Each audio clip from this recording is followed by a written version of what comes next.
ভারত অনেক বড় দেশ, ভারত অনেক শক্তিশালী রাষ্ট্র, ভারত চাইলে অনেক কিছু করতে পারে, ভারত বাংলাদেশকে যে কোনো সময় 2 দিন 3 দিনের মধ্যে দখল করে নিতে পারে, এরকম অনেক কিছু পারে। কিন্তু ভারত যে আসলে কি কি পারে না, তার দুর্বল জায়গাগুলো কোথায়, সেটা তার অস্তিত্বের লড়াই করছে। আমার থেকে যে ভারতের নিজের আমাকে নিয়ে বেশি ভয়ের কারণ আছে, সেই গল্পগুলো আলাপগুলো কখনো এখানে তোলা হয়নি। পোস্টিং এর জন্য দিল্লিতে যায় না, হাই কমিশনারের কাছে লবি করে, এই ধরনের দালাল আমলা শ্রেণী তৈরি হয়েছে বাংলাদেশ রাষ্ট্রে, যেটা একটা স্বাধীন রাষ্ট্রকে রাষ্ট্র বানানোর জন্য লড়াইয়ের প্রতিবন্ধকতা। রাষ্ট্র স্বাধীন থাকে কিভাবে?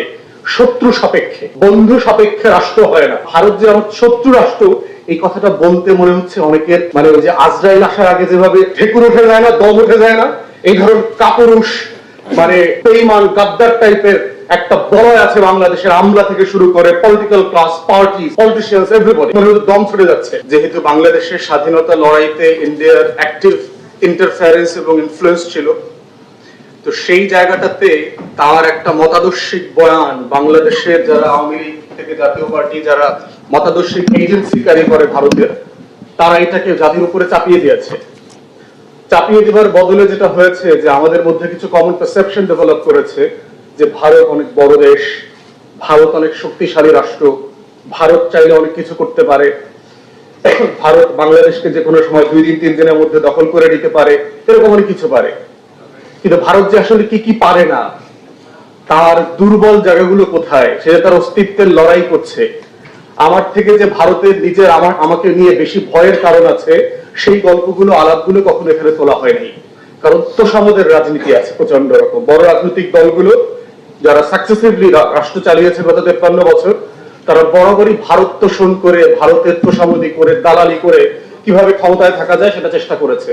এবং শুধু রাষ্ট্রের শুধু সরকার অংশ না, আমলারা, সামরিক, বেসামরিক সবাই পোস্টিং এর জন্য দিল্লিতে যায় না, হাই কমিশনারের কাছে লবি করে, এই ধরনের দালাল আমলা শ্রেণী তৈরি হয়েছে বাংলাদেশ রাষ্ট্রে, যেটা একটা স্বাধীন রাষ্ট্রকে রাষ্ট্র বানানোর জন্য লড়াইয়ের প্রতিবন্ধকতা। তাই জুলাই আগস্টে যে গণঅভ্যুত্থান হয়েছে, সেই লড়াইটা কিন্তু শুধু একটা দুইটা রাজনৈতিক ফ্যাসিবাদী দলের বিরুদ্ধে হয়নি, পুরো কাঠামোর বিরুদ্ধে আমরা বলছি যে পুরাতন বন্দোবস্তের বিরুদ্ধে লড়াই হয়েছে। তো সেই জায়গাতে আমার লড়াইয়ের জায়গাটা বুঝতে হবে যে রাষ্ট্র স্বাধীন থাকে কিভাবে? শত্রু সাপেক্ষে। বন্ধু সাপেক্ষে রাষ্ট্র হয় না। এই যে false notion of political science, এই যে আজগবি জিনিস বাংলাদেশে আমাদেরকে শেখানো হয়, বন্ধু রাষ্ট্র, প্রতিবেশী সুলভ রাষ্ট্র, বন্ধু প্রতিম, হাবি জাবি, দেখবে অল দিস ননসেন্স ওয়ার্ড আমাদেরকে শেখানো হচ্ছে। বন্ধু রাষ্ট্রে তো প্রতিবেশী হয় না, রাষ্ট্র তৈরি হয় না। তো পৃথিবীতে যুদ্ধ করে রাষ্ট্র করতে হয়েছে তো শত্রু সাপেক্ষে। সীমান্ত তৈরি করতে হয় কেন? বন্ধু থাকলে। স্টুপিড আইডিয়া বাংলাদেশে আমাদেরকে 53 বছর ধরে শিখিয়েছে। একটা স্বাধীন রাষ্ট্রের নাগরিকরা বোঝে না যে প্রতিবেশী রাষ্ট্র by default your enemy state. This is your threat perception. বাংলাদেশের নাগরিক হওয়ার প্রধানতম শর্ত হচ্ছে এই রাষ্ট্রের শত্রুকে বন্ধুকে বুঝতে হবে। বন্ধু হচ্ছে আমার জনগণ, আর শত্রু হচ্ছে আমার প্রতিবেশী রাষ্ট্র। First priority. এটা বোঝার মধ্য দিয়ে হচ্ছে বাংলাদেশিরা নাগরিক আকারে হাজির হবে এই ল্যান্ডস্কেপে। কিন্তু আমরা দেখবেন যে ভারত যে আমার শত্রু রাষ্ট্র, এই কথাটা বলতে মনে হচ্ছে অনেকের ওই যে আজরাইল আসার আগে যেভাবে ঢেকুর উঠে যায় না, দম উঠে যায় না, এই ধরনের কাপুরুষ বেঈমান গাদ্দার টাইপের একটা বলয় আছে বাংলাদেশের, আমলা থেকে শুরু করে political class, party, politicians, everybody দম ছুটে যাচ্ছে। ভারত মাতা আসছে, আমার আজরাইলের মতো আমার দম বের হয়ে যাবে।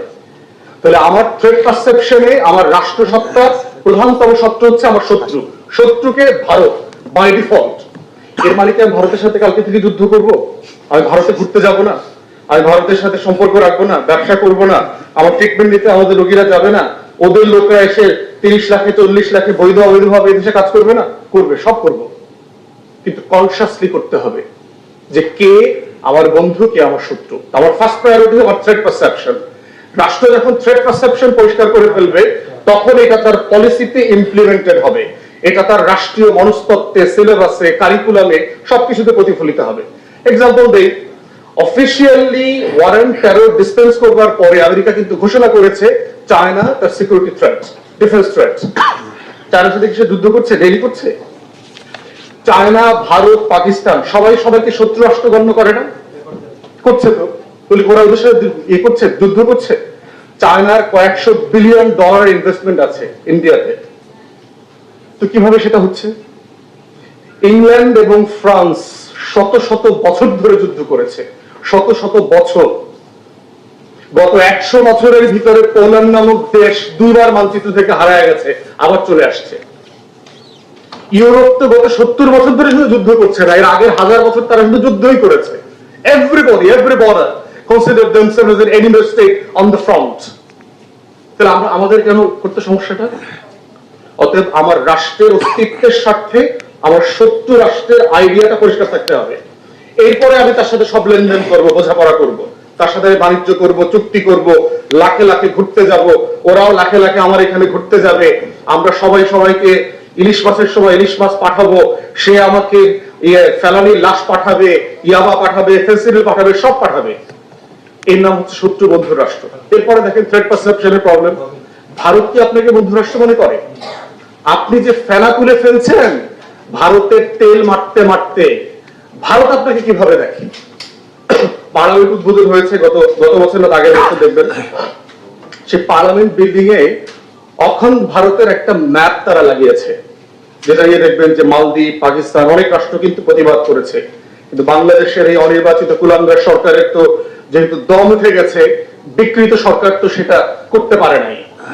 তো যে রাষ্ট্রটা তার কোনো প্রতিবেশী রাষ্ট্রকে স্বাধীন মনে করে না তার মনস্তত্ত্বে, আপনি যদি মনে মনে ভাবেন যে আমি একদিন বাংলাদেশ রাষ্ট্রটা দখল করে নেব, আপনি কি সেটার মানচিত্রটা কৌশলগত কারণে কখনো পার্লামেন্ট বিল্ডিং এ টানাবেন? পৃথিবীতে যারা যুদ্ধ করে দেশ দখল করেছে তারা বলেছে কখনো?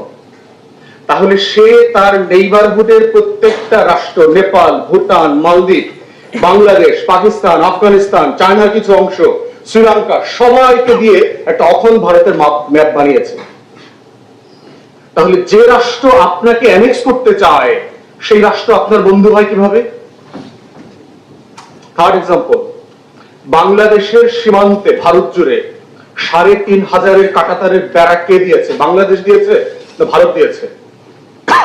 যদি আপনার প্রতিবেশী বন্ধু হয়, আপনার বাড়ির উঠানে কি আপনি কাঁটাতার দিয়ে বেড়া দেন না আপনি দরজা জানলা খুলে রাখেন? আমি তো গ্রামে থেকেছি বহু বছর, আপনারা যারা আত্মীয় স্বজন গ্রামে থাকেন দেখবেন গ্রামের লোকজন দরজা খুলে জানলা খুলে ঘুমায়, বাড়িতে কোনো খোঁজ খবর নাই কে কার ঘরে যাচ্ছে, পিছনের দরজা দিকে গিয়ে ডাল আনতেছে, ভাত আনতেছে, নুন আনতেছে, সবাই সবার ঘরে যাচ্ছে।